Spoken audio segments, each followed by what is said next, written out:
Hello, all you beautiful people. How are you doing? This is Abigail Barella with Sparkle and Shine Guidance, and this is your full moon oracle for the full moon on October 1st in 9 degrees of Aries. So that full moon energy is building, and if you have a lot of fire in your chart, if you have, hummingbird coming to say hello. Oh my gosh, let's see if I can, nope. What? He was thinking about it, but I was being too loud, so he left. How are you guys doing? If you have more fire in your chart, if you have more Aries or Libra in your chart, you're probably going to be feeling this one a bit more, alongside the fact that if you have a strong influence of Saturn and Capricorn, that is going direct. That went direct late last night. And so if you haven't read my post on Saturn going direct, you might want to do that. And we also have, there's so many things brewing in the cosmos right now, as we know, and this is influencing our communication, our ability to do our work, our internal work and our external work, with relationships, with how we fit into the collective, how we fit into the community. If you're just joining me, I'm talking about the full moon in Aries. And if you have specific questions about the full moon in Aries, you can absolutely type them into the chat. But I'm just going to go over the main influences and just in October in general, some of the things that are happening so that you have awareness. And of course, if you want more individualized guidance, I'm opening it up for October, and then I'm going to close it back down for November, because I'm working on Planetary Planner, and that's going to get all of my attention. For the 2021 planner is going to get all my attention in November and December. So if you have been wanting to get more insight into what's going on for you and how to really activate and bring awareness to the areas of your life where you're being called to step up and step in, reach out through the link in my profile. You can schedule with me. I'm doing full astrological individual readings and relationship readings and one-on-one solar powered sessions, which are more intuitive healing, somatic healing, chakra healing, all that good stuff. More of, I say, the feminine, because we're getting into the feelings and the emotions and all of that, whereas the astrology is a much more logical. I know some people don't think of astrology as logical, but in my brain it's very logical and very masculine. The details, like how to put action to the things in your life that need it. So if you're just joining me, I'm talking about the full moon that's coming up October 1st. October's loaded. It's heavy loaded, and we are really getting into the most intense part of 2020, believe it or not.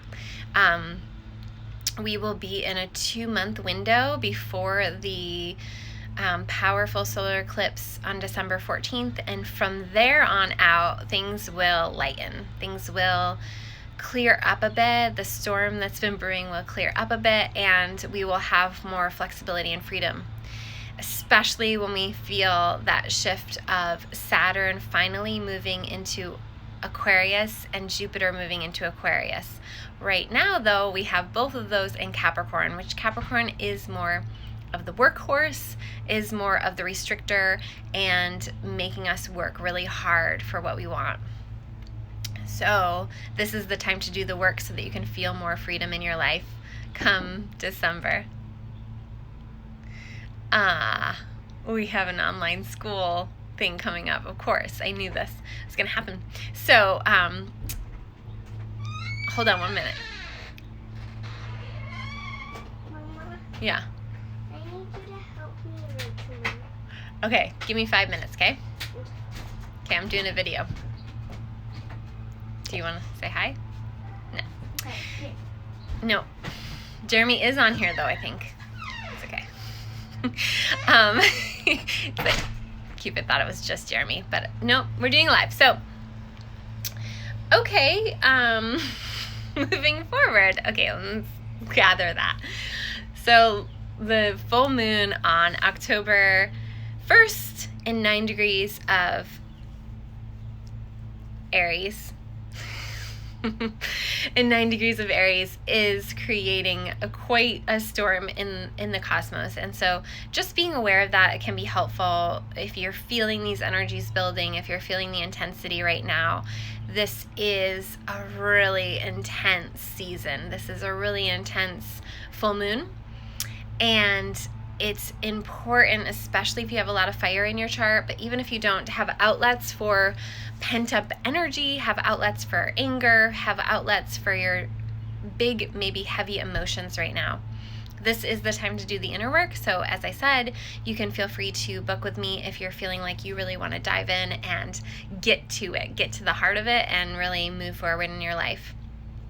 The other thing that I have going on is boundary setting for bitches. It's actually Bitches Shine Brighter is the program, and the intro class is in through the link in my profile, and that's just really leading you back to your core essence and to your permission to set boundaries in your life that work for you and not just being likable, because we know that doesn't get women especially very far in life.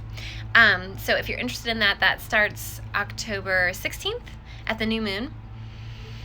And we're coming into Mercury retrograde. So this is the time really right now to get the big push forward, without trying to overwhelm yourself, but really trying to push a few things forward this week, because when Mercury retrogrades in Scorpio, the depths of Scorpio, it is pretty intense. And so we're moving into that energy deep into, the next couple weeks. So really this is the opportunity, this is the time to schedule your healing sessions, schedule the classes and courses and self-help and yoga and massage and all the things that you feel like you need right now, so that you can be on your game for when things get a little bit deeper in the next couple weeks, okay? So this full moon, the main things that I want to talk about are how the moon is conjunct Chiron. When the moon, our emotional security, our emotional lens, is conjunct Chiron, the wounded healer. The wounded healer is going to shake up our emotions, shake up our emotional security, so that we can do the healing that we need to do. However, Chiron is the place in our chart, we all have it, it's like our Achilles heel. It's where we question, if there was a God, why would I feel this way? Why would I suffer this much? So we all have that in our chart somewhere. Why would I be in this much physical pain? Why would I be in this emotional pain? And this depends a little bit on what house and placement Chiron is in your natal chart. However, when it's kicked up in the collective, it's really important to really work your own energy and be cautious of your energy. And because we have some other influences, such as Mercury opposing Uranus this month, we're really needing to listen more and speak less, and be aware of the words that we're speaking and what we're giving voice to, and if we really need to interject or not, if we really want to spend our energy interchanging with those that maybe it isn't going to be beneficial for us to get into it with.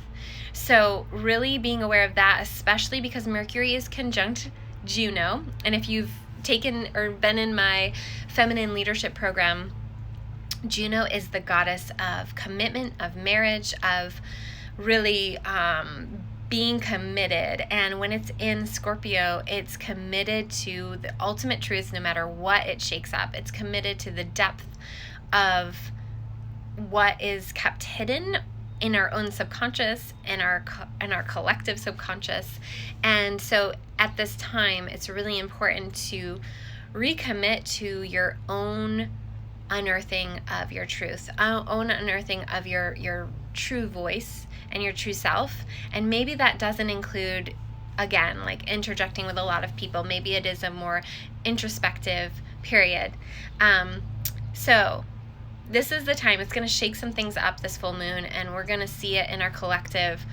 When Chiron is involved in a full moon, we typically see a lot more of the wounding or things that pull at our heartstrings in the collective. Aw, thank you, Jello. Nice to see you. I loved your owl medicine that you shared. Yes, thank you for sharing that. I really appreciated that. So we're going to see things that pull at our heartstrings in the collective. And what it's really important to do during a time period like this is to lean into our self-nurturing. I talked about this in another video. Lean into the Cancerian mama-ing ourselves, taking good care of ourselves, nurturing, using the element of water, using the element of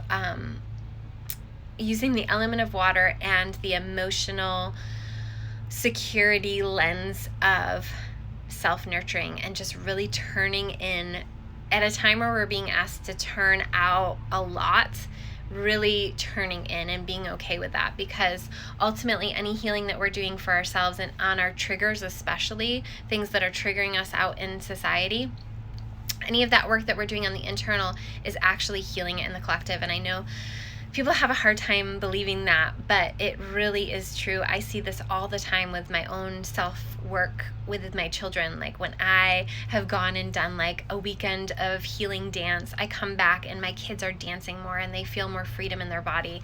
And this is something that we know intergenerationally that happens. And so if it happens intergenerationally within our own personal ancestry, then we know too that we are all one family in the collective, and that when we are doing that for ourselves, we are also impacting the collective and future generations. So I highly recommend diving in, doing that healing work at this time. Anything that's been calling to you, any healers or teachers that have been like speaking your language, like do not shy away from diving in. Any excuses that we have or any reasons that we have to not do that are kind of going to be flipped in on themselves at this full moon, because if we're not doing that work, if we're resisting the work, it's really not good. It's really not good for the collective or for ourselves individually. The last thing I wanted to talk about is that this Mars square Saturn. So when we have Mars retrograding in Aries, again, I have a whole video on that if you're interested in just that one aspect, but Saturn has gone direct and it's squaring Mars in the chart. Love you too, buddy. Good to see you on here. When Mars is squaring Saturn in the chart, it's really, really, really, really vital that we do not shy away from the work that we are here to do for our own self-development, for our own self-actualization. And Saturn is ending a 2.5-year cycle in Capricorn. And so this is like our graduation time. This is our time to really finish those modules and those little pieces that we need to in order to graduate into the next level. It's kind of like, I always think of it as like a video game or something. Like if we want to get into that next level, we have to jump over those, lava pits, and we have to step into the new tools that we have and practicing them and really passing tests in that way. So that being said, this full moon really intensifies or is that test. So looking to where 9 degrees of Aries is in your chart is going to give you information about where you're going to have come to consciousness. It's like through crisis, we come to consciousness, right? And where you're being asked to come to consciousness in your own personal lives so that you can show up for the ever-changing, ever-evolving, hopefully, collective. So if you are interested in working with me, like I said, October is, I'm accepting new clients in, and then I will be closing for November and December. So definitely reach out if you're interested in working with me. And if you have any questions about the full moon, you're welcome to post them to the comments. I will be sharing this later, so you'll be able to do that. And just remembering, like, as we're going through this time where Libra season is all about relationships and balance, and balancing our inner work with the work that we're here to do with others. And just remember that we only come to balance through imbalances. And so it's okay to look at where you're like, this isn't working in my life. And it's through those experiences that we see the work that we need to do in order to make things balanced again. So it's okay to be in a place where you see all the things that need to shift. And I highly recommend journaling at this time if you have your 2020 vision planner, definitely filling out those pages for Libra season, and if you haven't, for the equinox, because the equinox is the equalizer, you know, and so we're coming into this balancing time, and sometimes we have to go through the fire in order to come out with new fertility for our relations, for our lives. So just don't shy away from the work that you're being called to do at this time, and I wish you all the best, and I'm here, so reach out if you want support during this process. Have a great day. Bye.